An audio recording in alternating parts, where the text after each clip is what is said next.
مجھے محمد بھی کہا گیا نعوذ باللہ اور رسول بھی کہا گیا۔ تو مرزا غلام احمد قادیانی نے جو یہ کہا تو اس سے وہ زندیق بن گیا، اور یہ کفر تعویل بھی کہلاتا ہے، اور یہ بھی کفر ہے۔ کفر کی جو 8ویں قسم ہے وہ عملی قسم کا کفر ہے۔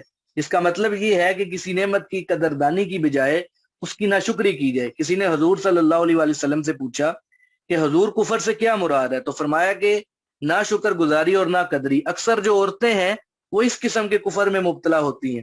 عورتوں کے متعلق حدیث کے اندر آتا ہے یعنی تم خاوند کا جو ہے وہ کفر کرتی ہو، ناشکری کرتی ہو، اور یہ جو کفر ہے یہ عملی کفر کہلاتا ہے۔ 9ویں نمبر پہ جو کفر ہے اس کو کفر دہریت کہتے ہیں، اور قرآن پاک میں اس کفر کے متعلق مذکور ہے کہ بعض کافر یہ اعتقاد رکھتے ہیں کہ وما یہلکنا الا الدہر، یعنی زمانہ ہی ہمیں ہلاک کرتا ہے۔ تو ایسے جو لوگ ہیں زمانے کے تمام حادثات کو زمانے کی طرح منسوب کرتے ہیں، خدا تعالیٰ کی ذات کا اقرار نہیں کرتے کہ وہی ہر چیز کا جاننے والا ہے، بلکہ یہ زمانے کو ہی سارا کچھ سمجھتے ہیں۔ تو یہ جو کفر ہے یہ کفر دہریت کہلاتا ہے کہ ان الذین کفروا سواء علیہم اانذرتہم ام لم تنذرہم لا یؤمنون، کہ بے شک وہ لوگ جنہوں نے کفر کیا ان کے لیے برابر ہے کہ آپ ان کو ڈرائیں یا نہ ڈرائیں۔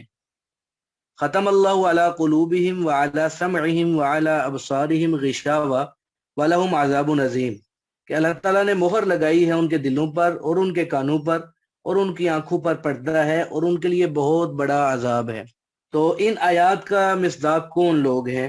بعض مفسرین فرماتے ہیں کہ ان آیات کے اندر یہودیوں کی طرف اشارہ ہے کہ جب قرآن پاک نازل ہوا تو انہیں اسلام کی دعوت پیش کی گئی تھی، مگر وہ جانتے بوجھتے ہوئے بھی ایمان نہیں لائے تھے۔ اکا دکا آدمی یہودیوں میں سے ایمان لائے تھے، لیکن زیادہ تر نے جو ہے وہ اسلام کو قبول نہیں کیا تھا۔ تو وہ کہتے تھے کہ ہم تو پہلی کتابوں پر ایمان لا چکے ہیں، لہذا ہمیں اس کتاب یعنی قرآن پاک پر ایمان لانے کی ضرورت نہیں ہے۔ تو وہ انتہائی درجے کے متعصب لوگ تھے، تو انہوں نے ضد کی وجہ سے یہ رستہ اختیار کیا تھا۔ تو اس صورت کے اندر کثرت سے جو ہے وہ یہودیوں کا ذکر ہے، بلکہ اس صورت کا موضوع ہی یہودیوں کی اصلاح ہے۔ یہود کا جو ذکر ہے یا بنی اسرائیل سے شروع ہوتا ہے، پھر اس پارے میں بھی مکمل ہے اور دوسرے پارے میں بھی یہودیوں کا ذکر ہے۔ آگے ہے کہ خاتم اللہ علی قلوبہم، کہ اللہ تعالیٰ نے ان کے دل اور ان کے کانوں پر مہر لگا دی ہے، وعلی سمعہم وعلی ابصارہم غشاوہ، کہ ان کے کانوں پر بھی مہر لگا دی ہے اور ان کی آنکھوں پر بھی پردہ ہے۔ یہاں پر یہ اعتراض ہو سکتا ہے کہ جب اللہ تعالیٰ نے خود ہی ان کے دلوں پر اور کانوں پر مہر لگا دی ہے، آنکھوں پہ پردے ڈال دیے ہیں، تو پھر ان سے کہنا کہ ایمان لاؤ، ہدایت اختیار کرو، کہاں تک درست ہے؟ تو اس کا حل مفسرین یہ بیان کرتے ہیں کہ مہر لگانا جائے یہ بطور سزا کے ہے۔ اللہ تعالیٰ نے ان لوگوں کی سرکشی کی وجہ سے مہر لگائی ہے۔ کسی کو ماں کے پیٹ کے اندر ہی اللہ تعالیٰ نے اس کے دل پر مہر نہیں لگا دی۔ حدیث کے اندر آتا ہے کہ کلو مولود یولد علی الفطرہ، کہ ہر بچہ جو ہے یہ فطرت سلیمہ پر پیدا ہوتا ہے، پھر وہ ماحول اور تربیت کے مطابق یہودی، مجوسی یا سکھ، عیسائی وغیرہ بن جاتا ہے، اس کے اندر تغیر و تبدل جو ہے وہ پیدا ہو جاتا ہے، تو یہاں تک کہ وہ اپنی جو فطرت سلیمہ ہے اس کو بھی بگاڑ لیتا ہے۔ تو اس آیت سے ہمیں پتہ چلا کہ اس آیت کے جو مصداق ہیں وہ یہودی ہیں، اور ایسے لوگ ہیں کہ جنہوں نے ضد اور عناد کا راستہ اختیار کیا، تو اللہ تعالیٰ نے ان کے ضد اور عناد کی وجہ سے ان کے دلوں پر مہر لگا دی کہ آپ ان کو سمجھائیں یا نہ سمجھائیں وہ ایمان نہیں لائیں گے۔ آگے اللہ کہتے ہیں وَمِنَ النَّاسِ مَن يَقُولُ آمَنَّا بِاللَّهِ وَبِالْيَوْمِ الْآخِرِ وَمَا هُمْ بِمُؤْمِنِينَ، اور بعض لوگوں میں سے وہ ہیں جو کہتے ہیں ہم ایمان لائے اللہ پر اور قیامت کے دن پر، حالانکہ وہ ایمان نہیں لائے، وہ مومن نہیں ہیں۔ يُخَادِعُونَ اللَّهَ وَالَّذِينَ آمَنُوا وَمَا يَخْدَعُونَ إِلَّا أَنفُسَهُمْ وَمَا يَشْعُرُونَ، وہ دھوکہ دیتے ہیں اللہ کو اور ان لوگوں کو جو ایمان لائے، اور حقیقت میں وہ نہیں دھوکہ دیتے مگر اپنے آپ کو وہ دھوکہ دیتے ہیں، اور وہ سوچتے بھی نہیں ہیں۔ فی قلوبہم مرض فزادہم اللہ مرضا ولہم عذاب علیم بما کانوا یکذبون، ان کے دلوں میں بیماری ہے، اللہ تعالیٰ نے ان کی بیماری کو اور بھی بڑھا دیا ہے، اور ان کے لیے دردناک عذاب ہے اس وجہ سے کہ وہ جھوٹ بولتے تھے۔ وَإِذَا قِيلَ لَهُمْ لَا تُفْسِدُوا فِي الْأَرْضِ قَالُوا إِنَّمَا نَحْنُ مُصْلِحُونَ، اور جب ان سے کہا جاتا کہ زمین میں فساد نہ کرو تو کہتے کہ بے شک ہم تو اصلاح کرنے والے ہیں۔ الا انہم هم المفسدون ولکن لا یشعرون، تو سنو بے شک یہی لوگ فساد کرنے والے ہیں مگر یہ سمجھتے نہیں ہیں۔ تو ان آیات کے اندر تیسرے گروہ یعنی منافقین کا ذکر ہے، جو ظاہر میں تو ہدایت کو تسلیم کرتے ہیں مگر ان کے باطن کے اندر کفر ہوتا ہے۔ تو یہ جو 13 آگے والی آیات ہیں ان کے اندر جو ہے وہ منافقین کی خرابیاں، ان کی سازشیں وغیرہ یہ اللہ تعالیٰ نے بیان فرمائی ہے۔ تو قرآن پاک میں منافقین کا حال مختلف صورتوں میں اللہ تعالیٰ نے تفصیل کے ساتھ بیان کیا ہے۔ اب ہم دیکھتے ہیں کہ منافقوں کی کتنی قسمیں ہیں۔ منافقوں کی بہت ساری اقسام ہوتی ہیں۔ تو پہلی قسم کا منافق وہ ہوتا ہے جو ایمان کو ظاہر کرتا ہے لیکن دل کے اندر اس کے کفر ہوتا ہے اور وہ اس پر مطمئن بھی ہے۔ اور دوسری قسم کا منافق وہ ہوتا ہے جو ظاہری اور باطنی ہر لحاظ سے جو ہے وہ متذبذب ہوتا ہے، وہ ظاہراً اور باطناً شک میں ہوتا ہے۔ تو ایسا جو منافق ہے مذبذبین بین ذالک کا مصداق ہوتا ہے۔ تو ان دونوں قسم کے منافقین کا نفاق جو ہے شدید ہوتا ہے، ان کا اعتقاد جو ہے وہ غلط ہو جاتا ہے۔ اور اس مقام پر جن منافقین کا ذکر ہے وہ یہی اعتقادی منافق ہیں کہ جن کے عقیدے کے اندر کفر بھرا ہوا ہے۔ تیسری قسم کا منافق وہ ہے جو اخلاقی اور عملی طور پر منافق ہوتا ہے۔ ایسا شخص جو ہے وہ اپنے گناہوں کی وجہ سے آخرت کے نقصان کو دنیا کے نقصان پر ترجیح دیتا ہے اور دنیا کے نفع کو آخرت کے نفع پر ترجیح دیتا ہے۔ تو یہ ایسے منافق ہوتے ہیں کہ اگرچہ ان میں ایمان موجود ہوتا ہے مگر یہ لوگ آخرت کو دنیا پر ترجیح نہیں دے سکتے۔ تو یہاں پہ اللہ تعالیٰ فرماتے ہیں کہ وَمِنَ النَّاسِ مَن يَقُولُ آمَنَّا بِاللَّهِ وَبِالْيَوْمِ الْآخِرِ، بعض لوگ ایسے ہیں جو کہتے ہیں کہ ہم اللہ پر اور قیامت کے دن پر ایمان لائے، وَمَا هُم بِمُؤْمِنِينَ، حالانکہ وہ مومن نہیں ہیں۔ ایسے لوگ دھوکے باز ہیں۔ يُخَادِعُونَ اللَّهَ وَالَّذِينَ آمَنُوا، یہ اللہ تعالیٰ اور ایمان والوں کو دھوکہ دیتے ہیں، مگر حقیقت کیا ہے کہ وَمَا يَخْدَعُونَ إِلَّا أَنفُسَهُمْ، کہ یہ اپنی جانوں کو دھوکہ دیتے ہیں۔ تو یہ لوگ جو ہے وہ خدا یا ایمان والوں کا کیا بگاڑ لیں گے، یہ تو اپنا ہی نقصان کر رہے ہیں اور اپنا ہی انجام جو ہے وہ خراب کر رہے ہیں، یہ سوچتے بھی نہیں ہیں۔ وما یشعرون، کے اتنا شعور بھی نہیں رکھتے کہ اتنا تو سوچ لیں کہ ہم اپنا ہی نقصان کر رہے ہیں اور اپنی ہی آخرت کو برباد کر رہے ہیں۔ ان کے دلوں کے اندر بیماری ہے، اور بیماری سے جو مراد ہے یہ شک کی بیماری ہے۔ آگے فرمایا کہ وَإِذَا قِيلَ لَهُمْ لَا تُفْسِدُوا فِي الْأَرْضِ، کہ حقیقت یہ ہے کہ منافق جو ہے وہ اپنے نفاق کی وجہ سے زمین پر فساد کے مرتکب ہوتے ہیں، اور جب ان سے کہا جاتا ہے کہ فساد نہ کرو تو کہتے ہیں قالوا انما نحن مصلحون، تو یہ کہتے ہیں آگے سے کہ ہمیں فسادی کون کہہ سکتا ہے، ہم تو اصلاح کرنے والے ہیں۔ فساد اور اصلاح جو ہے یہ متضاد چیزیں ہیں۔ اعتدال کی حالت کو اصلاح اور اعتدال سے خروج کو فساد کہتے ہیں۔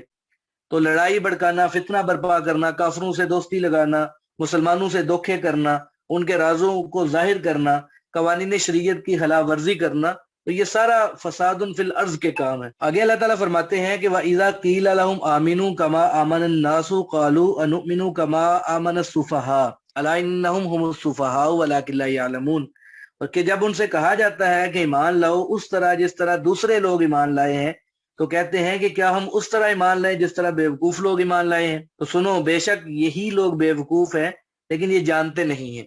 وَإِذَا لَقُوا الَّذِينَ آمَنُوا قَالُوا آمَنَّا وَإِذَا خَلَوْا إِلَىٰ شَيَاطِينِهِمْ قَالُوا إِنَّا مَعَكُمْ إِنَّمَا نَحْنُ مُسْتَهْزِئُونَ، اور جب یہ ملتے ہیں ان لوگوں سے جو ایمان لائے تو کہتے ہیں کہ ہم بھی ایمان لائے ہیں، اور یہ جب تنہا ہوتے ہیں اپنے شیطانوں کے پاس، سرداروں کے پاس، تو کہتے ہیں کہ ہم تو تمہارے ساتھ ہیں، ہم تو ان کے ساتھ مذاق کر رہے تھے۔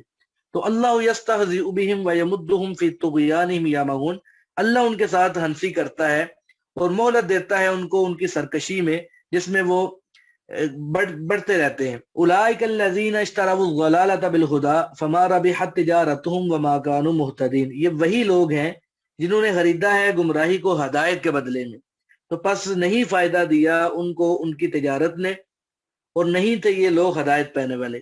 تو ان آیات کے اندر بھی جو ہے وہ منافقین کا ذکر ہے۔ اللہ تعالیٰ نے منافقین کی خرابیوں کو ذرا تفصیل کے ساتھ بیان فرمایا ہے۔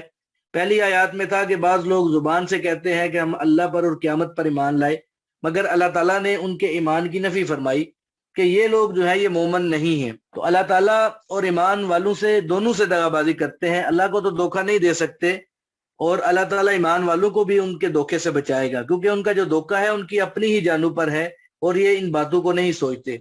اب حقیقی ایمان کیا ہے؟ تو ان آیات میں اللہ تعالیٰ نے منافقین کی ایک اور خرابی کا ذکر کیا ہے کہ وَإِذَا قِيلَ لَهُمْ آمِنُوا كَمَا آمَنَ النَّاسُ، جب ان منافقوں سے کہا جاتا ہے کہ تم بھی اس طرح ایمان لاؤ جس طرح یہ لوگ یعنی صحابہ کرام ایمان لائے تھے، تو جواب میں کیا کہتے ہیں؟ أَنُؤْمِنُ كَمَا آمَنَ السُّفَهَاءُ، کیا ہم اس طرح ایمان لائیں گے جس طرح یہ بیوقوف ایمان لائے ہیں؟ نعوذ باللہ۔ تو فرمایا کہ الا انہم هم السفہاء، سن لو کہ یہ لوگ جو ہیں یہ خود ہی بیوقوف ہیں، ولکن لا یعلمون، لیکن یہ لوگ جانتے نہیں۔ تو اسی صورت میں آگے چل کر جو ہے وہ یہودیوں کے متعلق اللہ تعالیٰ ارشاد فرماتے ہیں کہ فَإِنْ آمَنُوا بِمِثْلِ مَا آمَنْتُمْ بِهِ فَقَدِ اهْتَدَوْا، کہ اگر یہ لوگ بھی تمہاری طرح ایمان لائیں تو یہ بھی ہدایت پا جائیں گے۔ تو یہاں سے معیار حق ہونے والی بات سمجھ میں آ جاتی ہے کہ حضور صلی اللہ علیہ وآلہ وسلم کے صحابہ کو اللہ تعالیٰ نے معیار حق قرار دیا ہے۔ تو یہ صحابہ اگرچہ نبی کی طرح معصوم تو نہیں ہے، لیکن یہ امت کے لیے نمونہ ہے، اور ایمان والے لوگوں کا ایمان بھی اگر صحابہ کے ایمان جیسا ہوگا تو وہ قابل قبول ہے۔ اگر وہ صحابہ کی طرح ایمان نہیں لاتے تو وہ ان کا وہ ایمان نہیں ہے جس کا اللہ تعالیٰ حکم فرما رہے ہیں۔ تو گویا اللہ تعالیٰ نے صحابہ کرام کو نمونے کی جماعت تیار کر کے ان سے اسلام کی خدمت کا کام لیا ہے۔ حضور صلی اللہ علیہ وآلہ وسلم نے صحابہ کے متعلق فرمایا کہ انتم شہداء اللہ فی الارض، کہ خدا کی زمین پر تم اللہ کے گواہ ہو، یعنی جس کی اچھائی کی گواہی تم دو گے وہ اللہ کے نزدیک بھی اچھا ہوگا، اور جس کی تم برائی کرو گے تو وہ اللہ کے ہاں بھی برا ہوگا۔ تو اے صحابہ تم اللہ کے گواہ ہو، اور خصوصاً اے خلفائے راشدین تم اللہ کے گواہ ہو۔ تو آپ صلی اللہ علیہ وآلہ وسلم نے یہ جملہ 3 دفعہ فرمایا۔ ترمذی شریف کی روایت کے اندر بھی آتا ہے کہ حضور صلی اللہ علیہ وآلہ وسلم نے حضرت عمر رضی اللہ تعالیٰ کے متعلق فرمایا کہ ان اللہ جعل الحق علی لسان عمر وقلبہ، یعنی اللہ تعالیٰ نے عمر رضی اللہ تعالیٰ کی زبان اور دل پر حق کو رکھ دیا ہے، یعنی وہ حق کے سوا کوئی بھی بات نہیں کرتے۔ تو ظاہر ہے کہ جس شخص کے قلب اور زبان پر اللہ تعالیٰ نے حق کو رکھ دیا ہے تو کیا وہ معیار حق نہیں ہوگا؟ تو بیوقوف لوگ کون ہیں کہ جب ان سے کہا جاتا ہے کہ دوسرے لوگوں کی طرح ایمان لاؤ تو وہ کہتے ہیں کہ کیا ہم بیوقوفوں کی طرح ایمان لائیں؟ حالانکہ حقیقت میں منافق لوگ ہی بیوقوف ہیں، لیکن ان کو اپنی بیوقوفی کا علم نہیں ہے، ان کو پتہ نہیں چل رہا کہ اصل میں بیوقوف ہم ہی لوگ ہیں۔ تو اللہ تعالیٰ نے منافقوں کی پردہ فاش کرتے ہوئے فرمایا کہ وَإِذَا لَقُوا الَّذِينَ آمَنُوا، جب یہ ایمان والوں سے ملتے ہیں تو خوش آمدید کرتے ہیں اور کہتے ہیں قَالُوا آمَنَّا، ہم ایمان لائے ہیں، تاکہ جو مسلمان ہیں ان کو اپنا ہی بندہ سمجھیں کہ یہ بھی ایمان والے ہیں۔ لیکن حقیقت کیا ہے؟ وَإِذَا خَلَوْا إِلَىٰ شَيَاطِينِهِمْ، جب یہ اپنے شیطانوں کے پاس جاتے ہیں تو قَالُوا إِنَّا مَعَكُمْ، تو کہتے ہیں کہ ہم تو تمہارے ساتھ ہیں، إِنَّمَا نَحْنُ مُسْتَهْزِئُونَ، ہم تو مسلمانوں کے ساتھ مذاق کر رہے تھے۔ تو گویا ہم ان کی حمایت کا دعویٰ کر کے ان کو بیوقوف بنا رہے ہیں۔ تو یہاں پہ شیاطین سے مراد منافقوں کے بڑے بڑے سردار ہیں جو منافقوں کے اس پروگرام کے بانی تھے۔ تو منافقین نے کہا تھا کہ مسلمانوں کا تمسخر اڑا رہے ہیں، تو اس کے جواب میں اللہ نے فرمایا کہ اللہ یستہزئ بہم، کہ اللہ ان کے ساتھ ہنسی کرتا ہے، ویمدہم فی طغیانہم یعمہون، اور مہلت دیتا ہے ان کی سرکشی میں، وہ اندھے اور سرگرداں ہو رہے ہیں۔ تو یہاں پہ سوال یہ پیدا ہوتا ہے کہ کسی کے ساتھ ہنسی کرنا، اس کا مذاق اڑانا تو یہ ناجائز کام ہے، اس کی نسبت اللہ کے ساتھ کیسے ہو سکتی ہے؟ اللہ تعالیٰ تو تمام عیوب سے جو ہے وہ مبرہ ہے۔ تو اس کے جواب میں بعض مفسرین فرماتے ہیں کہ یہ استہزاء نہیں ہے، بلکہ یہ جو سلوک منافقین نے مسلمانوں کے ساتھ کیا ویسا ہی سلوک اللہ تعالیٰ نے ان کے لیے پسند کیا ہے۔ حضرت عبداللہ بن عباس رضی اللہ تعالیٰ عنہ کی روایت سے معلوم ہوتا ہے کہ قیامت کے دن منافقین دوزخ کے گڑھے میں پہنچ جائیں گے تو جنت کا دروازہ کھولا جائے گا، تو گویا انہیں جنت میں جانے کی اجازت مل گئی ہے، یعنی جنتی ان منافقوں کی طرف دیکھیں گے تو وہ محسوس کریں گے کہ واقعی انہیں جنت میں داخلے کی اجازت مل گئی ہے۔ تو چنانچہ وہ جو منافق قسم کے لوگ ہیں وہ جہنم سے دوڑ کر جنت کے دروازے پر پہنچیں گے، لیکن دروازے جو ہیں وہ اس وقت بند ہو جائیں گے اور منافق لوگ جو ہے نامراد رہ جائیں گے۔ اللہ یستہزئ بہم جو ہے، اللہ کہتا ہے کہ اللہ ان کے ساتھ ہنسی کرتا ہے۔ اس کی ایک یہ بھی صورت ہے کہ یہ لوگ اس دنیا میں اس قسم کی چلاکی کر رہے ہیں تو کل قیامت کو اللہ تعالیٰ ان کے ساتھ ایسا کرے گا۔ آگے اللہ نے فرمایا کہ اولئک الذین اشتروا الضلالۃ بالہدی، یہی وہ لوگ ہیں جنہوں نے خرید لیا ہے گمراہی کو ہدایت کے بدلے میں۔ ظاہر میں انہوں نے زبان سے یہی کہا تھا کہ ہم ایمان لے آئے ہیں، مگر افسوس کے اس ہدایت کو چھوڑ کر انہوں نے اپنے باطن کی بدعقیدگی اور گمراہی کو اختیار کر لیا۔ فما ربحت تجارتہم، بس ان کی تجارت نے ان کو کوئی نفع نہیں دیا۔ وما کانوا مہتدین، اور وہ ہدایت والے بھی نہیں تھے، ہدایت یافتہ بھی نہیں تھے۔